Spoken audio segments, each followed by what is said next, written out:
Hi everyone! Today I'm gonna read you a book about this dog. His name is Fearless.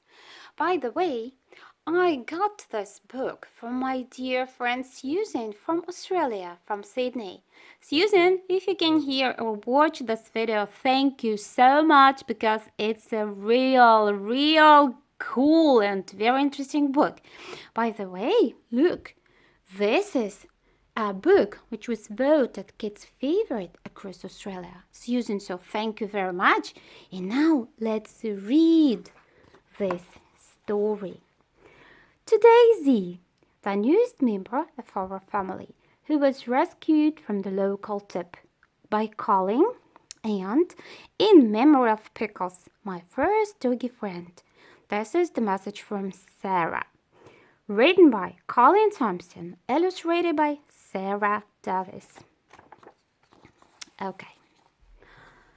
When a new baby is born, it's difficult to tell if it will grow up to be big or small or brave or scared of the dark and spiders.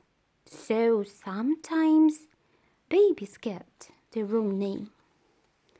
There are lots of people called Bruce who should probably be called Julian.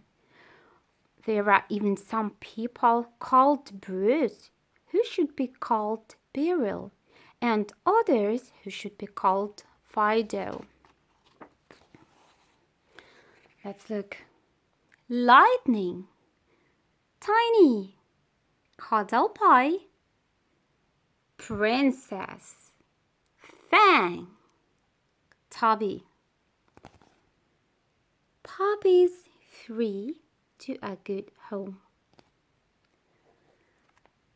It's the same with dogs.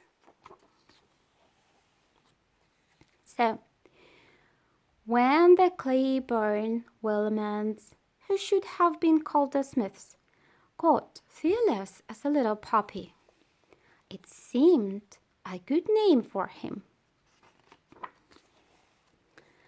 Except Fearless wasn't. If a car backfired in the street, so did Fearless. House training was hard for Fearless. Bulldogs have big heads, but most of it is very thick bone. They can run into walls and hardly notice. But inside the thick bone, there isn't much room for a brain. So Fearless had a terrible time understanding why it was all right to go on the grass, which his dad spent hours mowing, and not on the carpet, which his dad took no notice of at all. He was very careful never to go on the newspapers his mom left lying on the kitchen floor at night, in case she wanted to read them. He might have had a tiny nervous brain, but he had a huge heart and loved everyone. He even loved his vet, who stuck needles in him.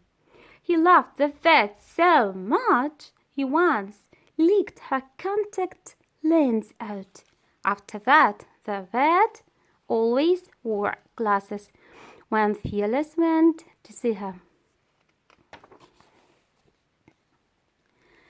Best of all, Fearless loved children, especially the small one that crawled around the floor. She loved Fearless too, because when she tried to give her dolls a biscuit, nothing happened. But when she gave one to Fearless, he looked very happy and ate it.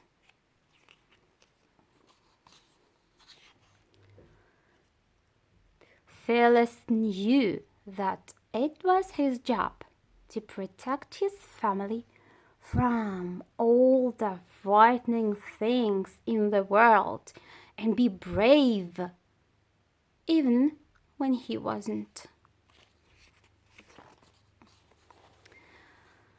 There were scary things everywhere. Whenever Mrs. Jones came to the house, a dangerous black handbag used to follow her and sit on the floor by her chair. Phyllis would back away, growling, until his mom trapped the handbag under a cushion. He had to keep his eye on the broom too, because once when he went into the laundry, it fell on him and tried to bite him.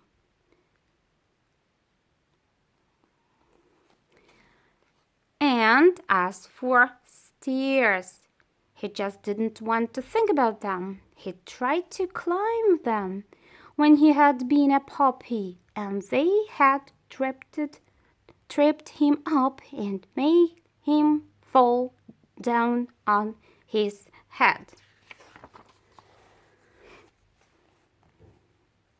Phyllis was as soft as a custard and wouldn't hurt a fly, except when he sat on one once and squashed it. But people who didn't know him used to cross the road because they thought he wanted to bite them, when he was really just smiling. Hello, look, he's smiling this way. And then one night, Phyllis lived up to his name. Everyone had gone to bed and forgotten to lock the back door. Phyllis was lying in his bed by the fridge, watching the moonlight crawl across his dinner bowl, when someone opened the door and came into the house. It wasn't one of his friends. It was a man in a funny hat that covered half his face. Phyllis stood up and wagged his tail, and the man picked up his mom's handbag. "Hello," Phyllis said in his friendliest voice. The man stopped. He looked at Phyllis, said a rude word, and jumped onto the table. "You are not supposed to put your feet on the table," said Phyllis, but the man just heard big dark box and looked scared. Phyllis' dad heard the big box too and came downstairs. Look, Dad, that naughty man's got his feet on the table!"